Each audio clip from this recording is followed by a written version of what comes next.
I'm going to give you guys some background knowledge. I like to do that because for some of us, it's just way too weird without some understanding.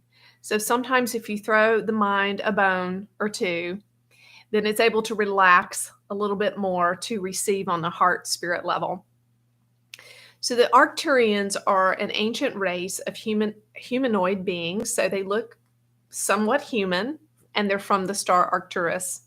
They've been visiting us for quite a long time, and it's a pleasure to channel them. They are powerful, they are wise. Their energies, when they come into my physical body, sometimes are overwhelming. So it can be an adjustment that's needed, but I'm so happy to do it and thankful for their assistance in that as well. These are really high consciousness beings. Their emotions are steady on. They even come across a little bit stoic, maybe. They have incredible self-control over their emotional state, over their thought life. First, let me tell you a little bit about where they come from. So Arcturus is a red giant spectral star that's about 37 light years from Earth. And Arcturus is the central sun for the Arcturian star system. And this sun is 25 times brighter than our own sun. It's a monster. And the star is over 7 billion years old, and it is considered to be a dying star. So it's in its diminishing phase. It's the brightest star in the constellation Bootes. I hope I'm saying that right. And it's the fourth brightest star in our night sky. And in the esoteric realm of channelers and people in the know, considered experts in this field, Arcturus is considered to be a gateway from death into the next incarnation. So it's like the pit stop we make when we die for our life review. So Arcturians are very instrumental in our life review and our decisions around reincarnation. And they are, because of that, they're very in tune with the Akashic records. And Arcturus is also considered to be a hub for communication between all sorts of ET races. So some general characteristics about the Arcturians. Oh, and by the way, I want to stop and just invite them. Yes. Judah says yes. Invite the Arcturians into your physical space and into mine for this time. Yes, because as always, what we desire more than just talk is for you to have a life-changing, transformational experience with the divine tonight, specifically with the Arcturians. So some characteristics of the Arcturians: they're very advanced, they're loving, they're peaceful, they're wise. Their societies range from 5th dimensional to 9th dimensional. And they have made it very clear over and over to us that they are available to work with anyone who wants to visit realms of high consciousness and anyone that wants to personally evolve in their own journey. So the Arcturians are considered to be ancient guardians of the earth for more than 200,000 years. And they are constantly working to help heal and support the earth itself, which sometimes we call Gaia or Mother Earth. The earth itself is a sentient being with life force energy that sustains all of the life on earth. And so they're constantly working to support the earth. They're also constantly working to support us in our mental, emotional, physical, and spiritual transformation and upgrades. They really want to raise the level of consciousness on the earth for humanity as a whole and for individuals. And they are all about that, and they are doing it. Edgar Cayce was one of the first persons, or the first that I'm aware of, who ever spoke about the Arcturians. And he started talking about them in 1928. And he spoke about the Arcturians in more than 30 readings during his lifetime. And he felt that they were the most divine, advanced beings in the cosmos. And he believed that they served as a gateway for us to achieve much higher levels of consciousness. Now, there is a woman named Dr. Shelley Carr, I'm going to not pronounce it right. It's Kaehr. And she's a PhD researcher who followed Edgar Cayce's work very closely. And she claims to have actually seen a photograph of Edgar with an Arcturian, a blue being with large dark eyes. Now, there's another neuroscientist out there named Dr. Lana Morrow, and she does amazing work in the field of neuroscience, surgeries, and so on, and research. And she receives information in a channeling state from the Arcturians, and then she uses that information to advance her work to help heal others and also to have new innovations in the realm of neuroscience. And the Arcturian being that she channels is called He. And one last person, Dolores Cannon, was also a whole wealth of information on the Arcturians. Okay, I'm going to listen here for a moment. Good. Sorry, I'm checking in with my friends here, you guys. Good. Yes. Okay, Judah wants to talk a little about them. Judah here, and these beautiful beings are brilliant designers and creators. Much of the technology that you are currently enjoying on the earth today has come from our Arcturian brothers and sisters. They have seeded their ideas, their understandings into the minds of many brilliant and open humans, such as Tesla, and many other scientists of whom you would not recognize their names. And these ideas have greatly advanced technology in your society. And the Arcturians are, yes, they are not afraid whatsoever of technology, and they see it as a means to the means to their end, which is the evolution of consciousness, and a more loving and radiant divine society.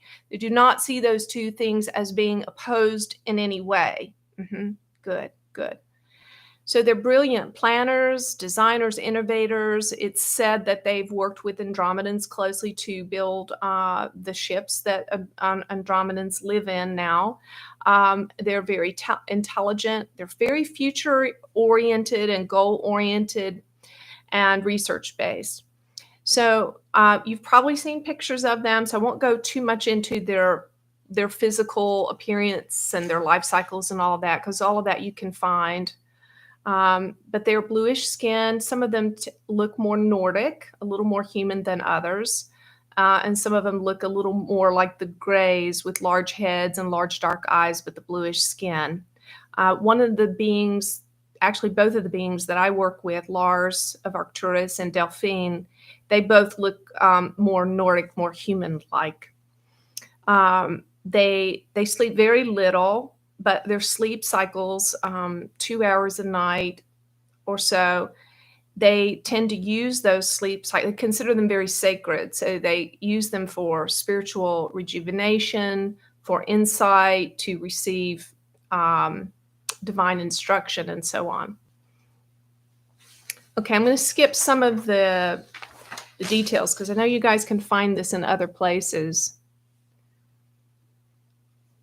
And I want to go over to some real specific information that we've been getting in channeling here, because this is information that you won't find with some of the other Arcturian channelers out there. And there's some great ones out there. We love and appreciate them. So Lars of Arcturus is one of the beings that we have channeled, and I'm hoping that he's going to come tonight and speak.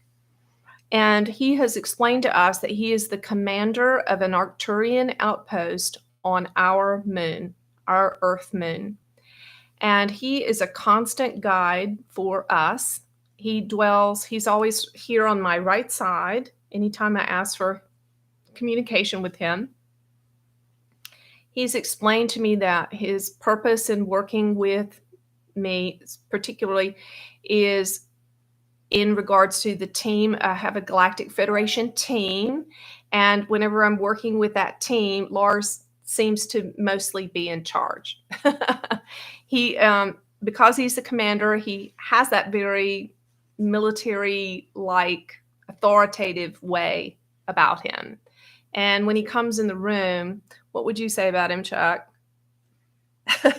What's to say? I don't know. When he comes in He's very powerful. Yeah, when he comes in the room, it can be a little scary sometimes, but and on an awesome good way. So he works to ground me in integrity and truth. So that's where he's always helping me to stay in alignment and in being very practical, the practicalities of wisdom. And a part of his protection that he offers for this work is that he's very discerning, very discerning. Now, another being that we've channeled and worked with is a beautiful being named Delphine, and she's super quiet. So when she comes for a channel, she really doesn't say very much at all. Sometimes our sessions with her are, there's just no words, very few words there. She explained to us that she lives on the outer edges of Arcturus. She's like an air traffic controller. She helps to flag in space travelers that are coming to Arcturus. She's young and single. She's was the only child of her mother and father, who are no longer living, and they were the keepers of this outpost on the outer edges of Arcturus. So it's kind of like what we would consider a lighthouse to be, like an old-fashioned lighthouse. So her parents had that job their whole life. I don't think they think of it as a job. They think of it as their service or their passion work. And they lived mostly in isolation. She was their only child, and then they passed on the work to her in their death. So her work is really to provide illumination to assist these intergalactic travelers that are coming in physical spacecraft from afar. And she also has a hobby or a passion of just assisting people like myself. All right, I'm going to move on to some of the most recent updates that we've gotten from the Arcturians. And this was from July of 2023. So Lars visited, and he said to us that there are going to be vibrational upgrades to individuals' physical bodies. And these upgrades will be changing our internal structure to a more crystalline structure as a transition from our normal human bodies and capacities towards becoming more of a light body form. So this is an intermediary stage from where we are as humans in our physical body form, and we're on our way ultimately to existing in a light body form. So it's this intermediary stage of a more crystalline, lighter, more etheric structure, and they're currently doing these upgrades. And so this will require living foods from those of us who are receiving these upgrades. I cannot tell you who they are. If it's you, you will know it. If it's not you, that's fine too. That's not my business to get involved with that, guys. But for these ones, you'll require more living foods, and you'll begin to have an intolerance of eating anything dead, meaning dead as in not a real food substance, or possibly dead carcasses. You may not be able to eat those anymore. And these people undergoing this transition will need to eat simple foods rather than complex combinations of foods. The second information that Lars gave is that they are currently involved in a large-scale global project of installing, these are physical, literal sensors in key locations around the globe in order to gather data of the frequencies being emitted in those areas from the Earth. So these are reading Gaia's or Mother Earth's frequencies, not humans' frequencies. And that Gaia is currently upgrading all the frequencies of the Earth, the plants, and the animals. And Earth is evolving into a brand new vibrational field. Lars told us that scientists are going to be able to begin detecting this and recording it, and that this is going to have an impact on plants and animals, and that some species will die off as a result of the vibrational change. but others will flourish and evolve into a more new and unique and powerful expression of themselves. Lars told us that Earth is saving humans, not the other way around. That Earth is a lot more resilient and powerful and intelligent than we could ever know. And so I don't feel like, that, and this is my interpretation, this part. I don't feel like Lars was saying, don't take care of the earth, don't be mindful, and do the best that we can to love and reverence and respect the earth in our actions. But Lars is saying that we've got that a little mixed up in our heads. We're not the ones that need to save the planet. The planet is saving us. The change in this is something that Lars said that I thought was important. The change in the Earth's frequency emissions will cause people that are in lower levels of consciousness in a survival mode. They will actually, unfortunately, suffer more as these frequencies begin to be upgraded. And those who are of a higher level of consciousness that are more positively polarized, they're going to be, again, feeling freer, lighter, less burdened, less of a struggle as a result of these new high frequencies. Now, this was really cool and key, I thought. This is really good news. Lars told us that the Arcturians are currently working with the Galactic Federation and with certain people on the earth, I don't know who these people are, to provide the earth with new refined technologies for a global system of communication that will not require EMFs, 5G, 10G. So they already have this technology. Arcturians have the technology. They're in the process of sharing it with us. And when that change has been fully integrated for us and implemented, then 5G and 10G and the use of electromagnetic frequencies in order to communicate will be completely dismantled. And Lars told us that this is going to make a remarkable difference in the mental, emotional, and physical state of human beings and our health. And that this will be replaced with a more organic and natural means of communication rather than communicating through devices. And Lars said within 20 years that cell phones would be obsolete and they would be replaced by a more organic telepathic means of communication around the globe, and that it also would give us the capacity to begin to communicating in the cosmos, off-world. Lars said that part of their passion, this is part that they are already instating. They're even doing it now in their channeling relationship with me and with other people, as they are upgrading humans to be telepathic receivers and transmitters of information.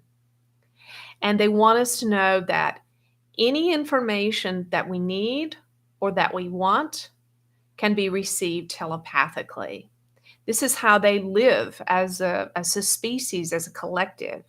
They're able to communicate in this way, and they want us to know that this is part of our the possibilities for us, part of our spiritual inheritance to be able to communicate this way. So a few last things about what they want us to know, and then we're going to channel. Arcturians want us to know that there are going to be and these are things taken directly from channels. There will be continual upgrades for those of you who volunteer and are drafted into this work of being a receiver and a transmitter of spiritual intelligence. And these are going to be accelerated upgrades. And in these upgrades to our bodies, they're pushing the envelope. So they're acknowledging that it's a little much, and it takes some adjustment. But they're doing it because there is an accelerated timeline right now, a window of opportunity for humanity to really make large gains in consciousness and towards positivity. Lars wanted us to know that Arcturians are on the offensive not on the defensive. They're not behind the 8 ball. Arcturians are, as they said, use this metaphor to help us understand, they are quarterbacks who have the ball and they're running with the ball. So they're not behind and they're not defensive in their posture. They're our Tom Brady.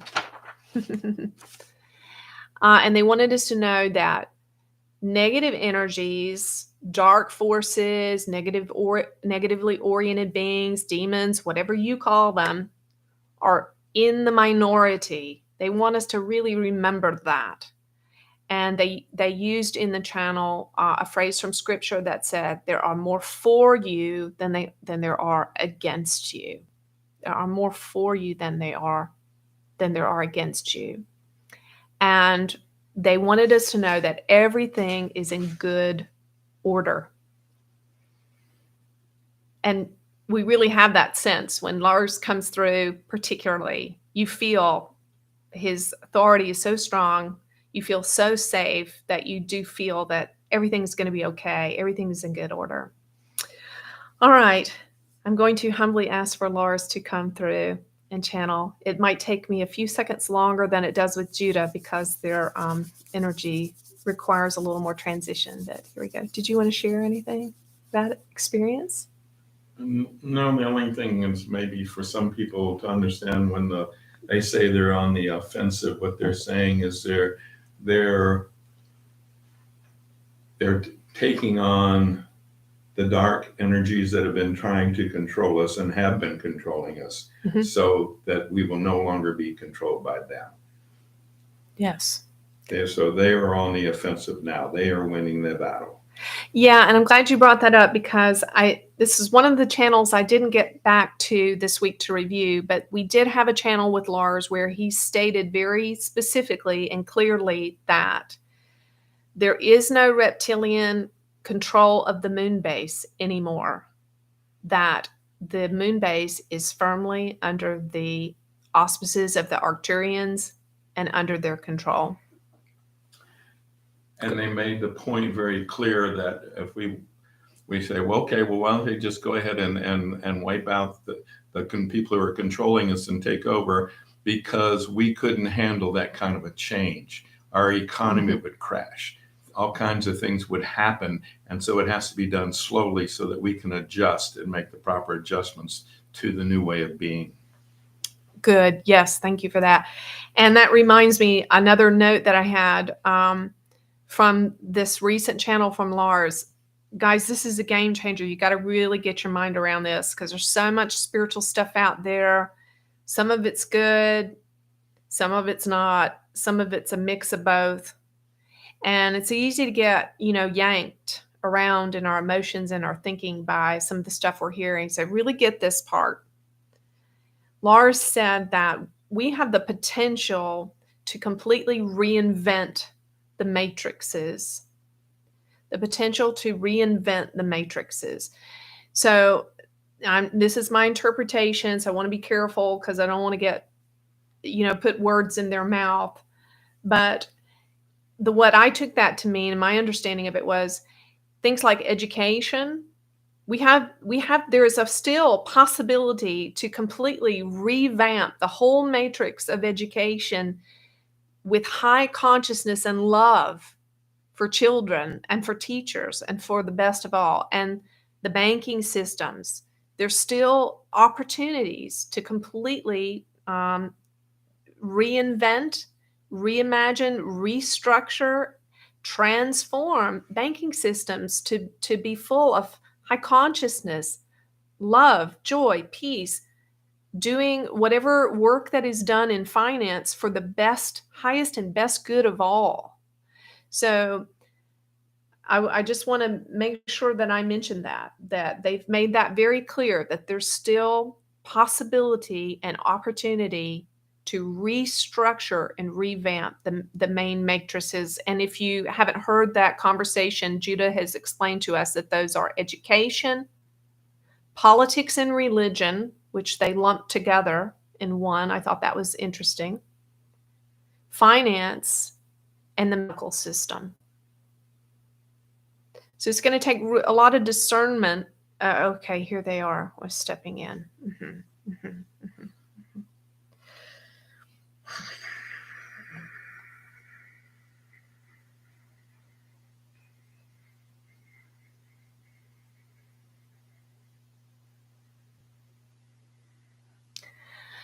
Yes, Lars of Arcturus here. We thank you for this time and the information coming forward. And we want to add on and expound on some of this for you.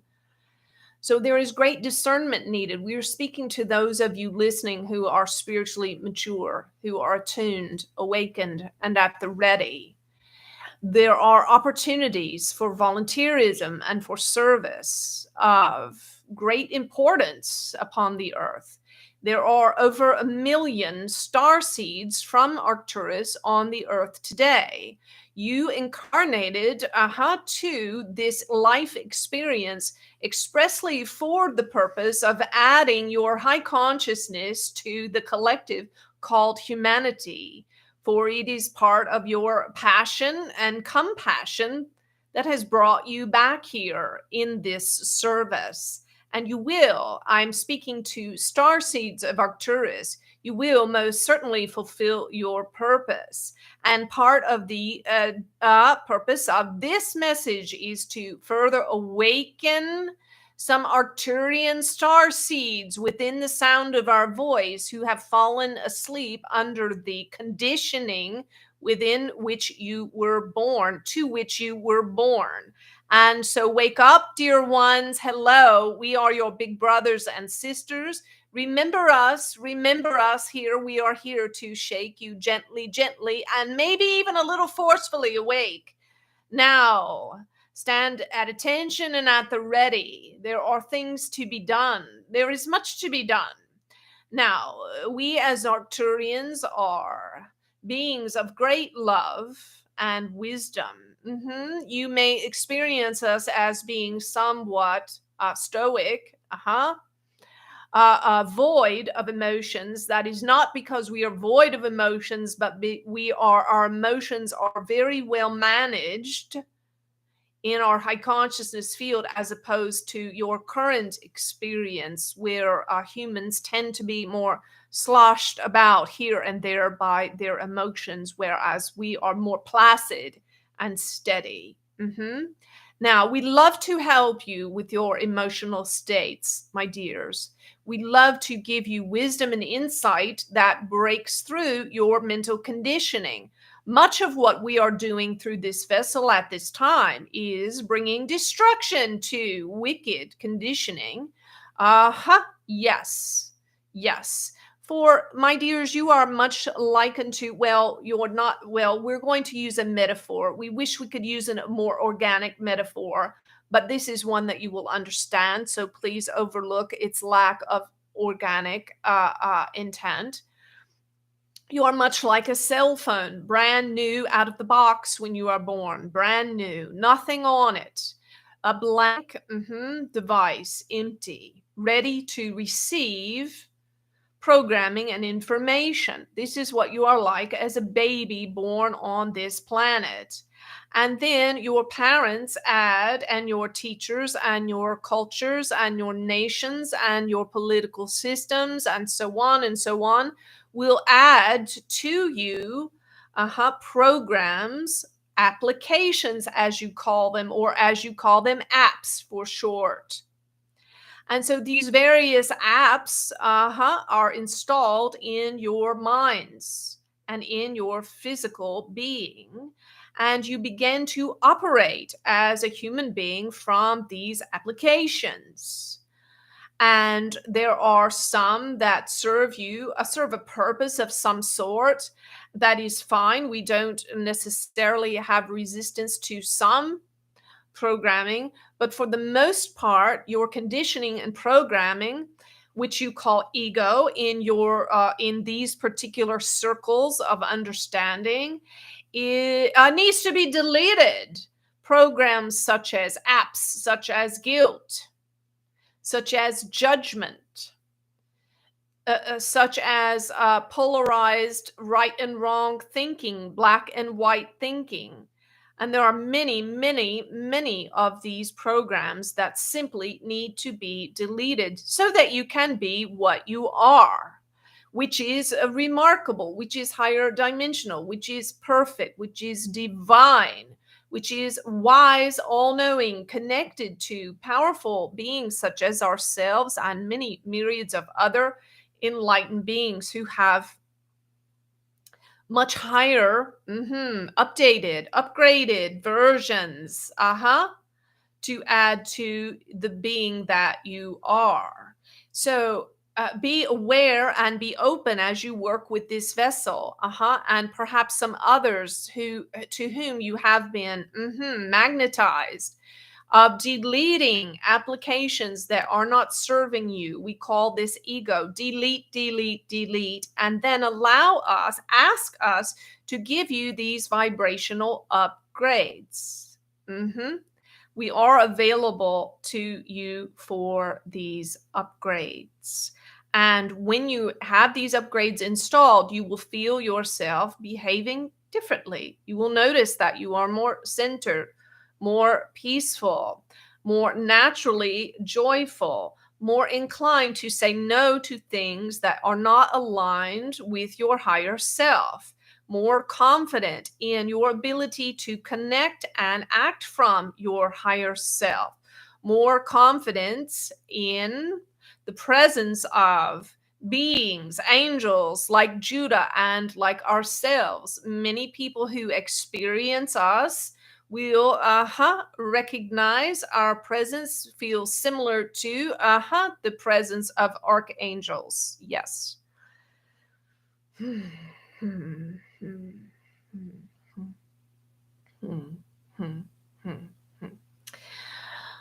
So in these upgrades, you will feel lighter, brighter, less dense. You will find yourself unable to cooperate with complaining, with criticism, with polarized types of thinking. You will find yourself having a different and unique perspective and point of view. You may find yourself removing yourself from persons, groups, be they work associations, community or family or religious organizations which no longer align with who you are. Do you have any questions for Lars? No, there's just one thing that popped into my mind in case some people don't quite understand about these programs, saying, well, wait a minute, I don't know about these programs.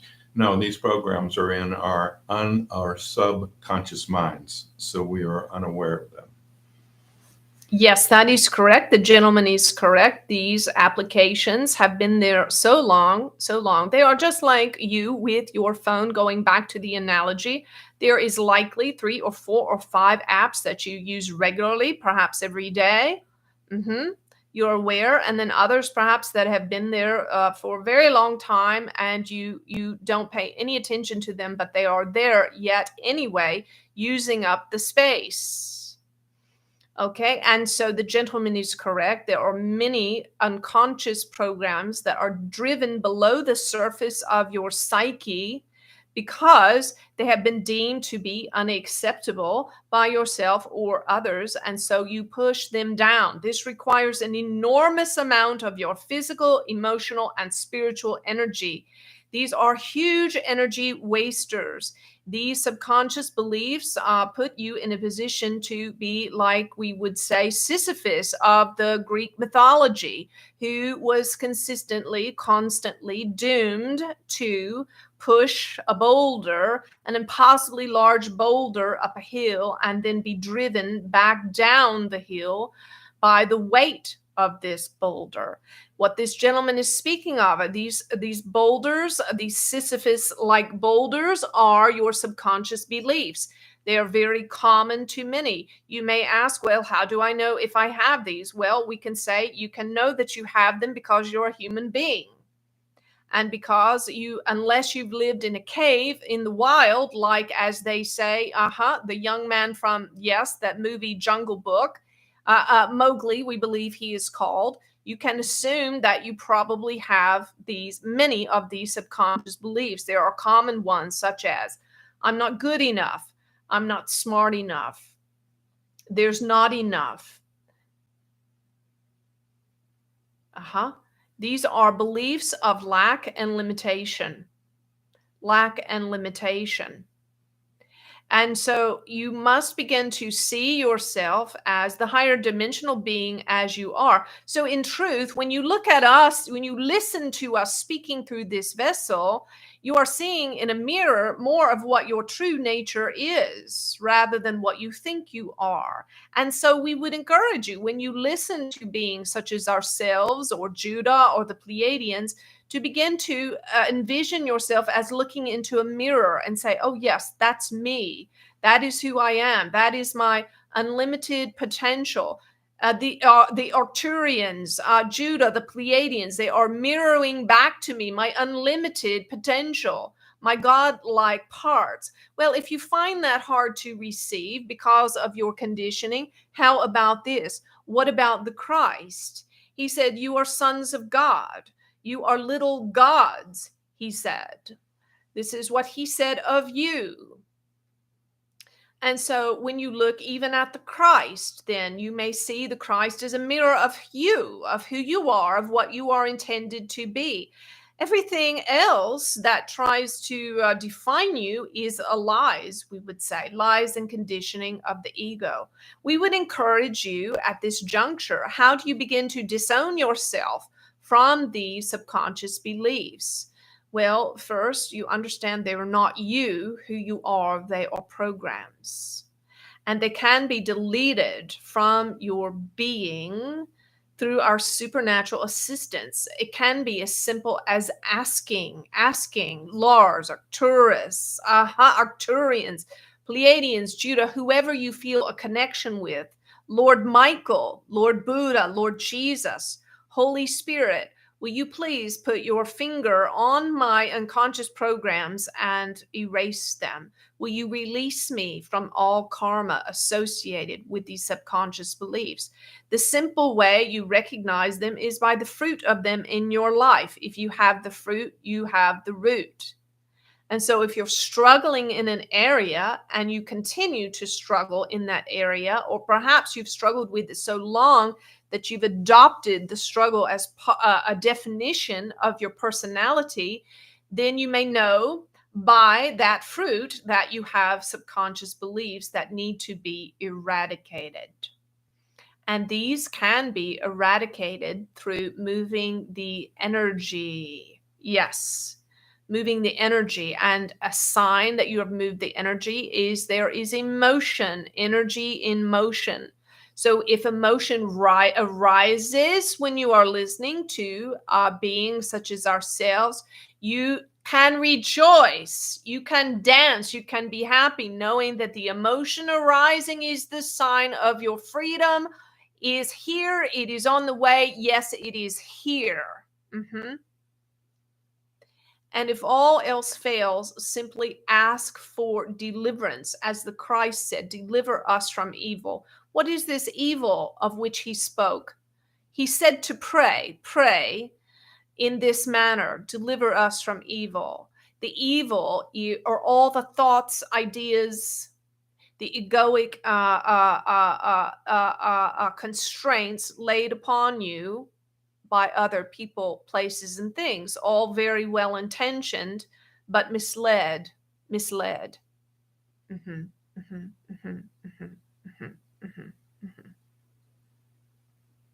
Good.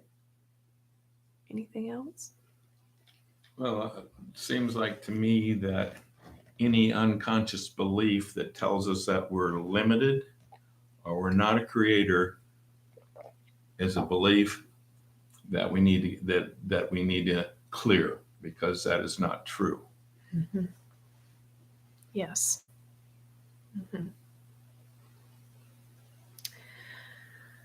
So some other notes here, and Lars can step back in at any moment if he wants. Some other notes from a January channel with Lars from this year is that the Galactic Federation and Arcturians, their primary task right now is connecting humans of a like mind through technology, which is exactly what we're doing tonight. And so they're connecting us, giving insight, enlightenment through this interwoven matrix of our consciousness. And this coming together of our consciousness is being done through technology.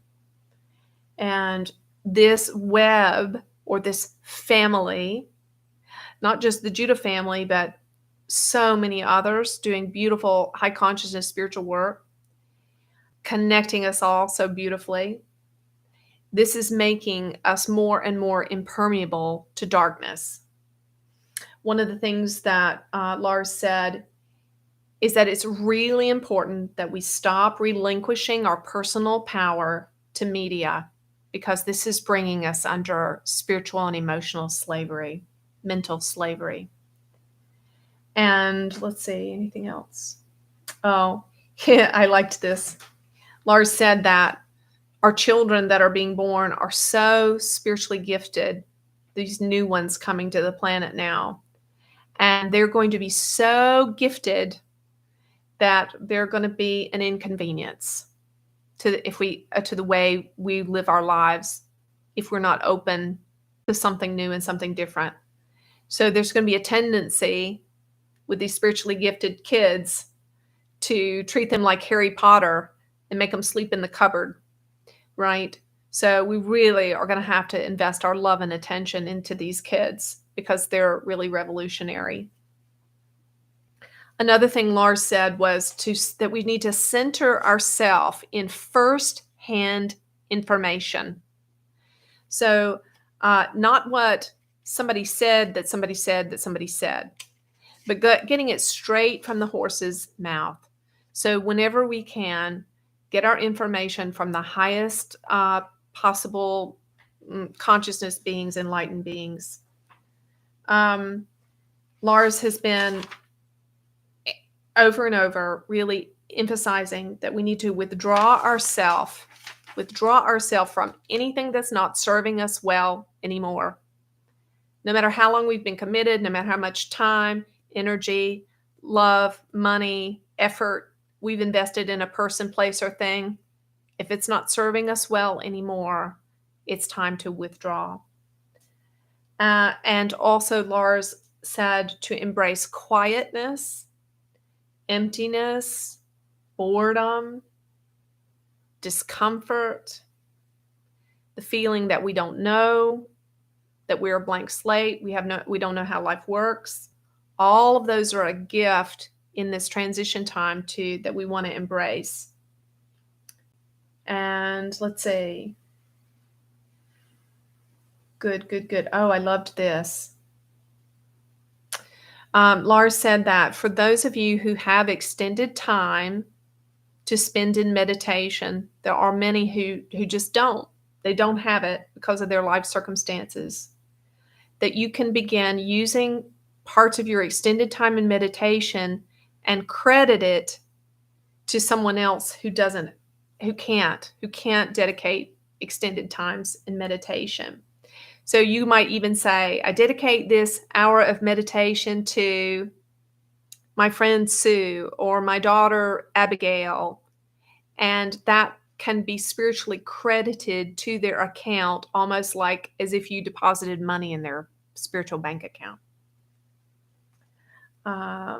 Let's see. Ooh, disclosure. So Lars has talked a lot about disclosure, and that's one of the primary things that they're doing in the work with the Galactic Federation is preparing people for the time when all of these beautiful races and many more that we're not aware of are going to be appearing on the earth and be integrated into our culture and our understanding of reality and our day-to-day life experience. Lars said that 20% of disclosure is going to come from real world 3D encounters, such as just physical appearances by these beings to people, or media accounts, coverage in the media, that sort of thing. That 60% of it would be telepathic in nature. So this is the grassroots primary way that disclosure is happening, is through channeling and telepathic messages. And within that 60%, 40% of that 60 would be in dream states. So I don't see like movie reel visions of these beings, and I don't see their physical form in the room with me, just so that you guys know that for reference. But I do sometimes actually encounter them and see them in their full physical form in my dream states.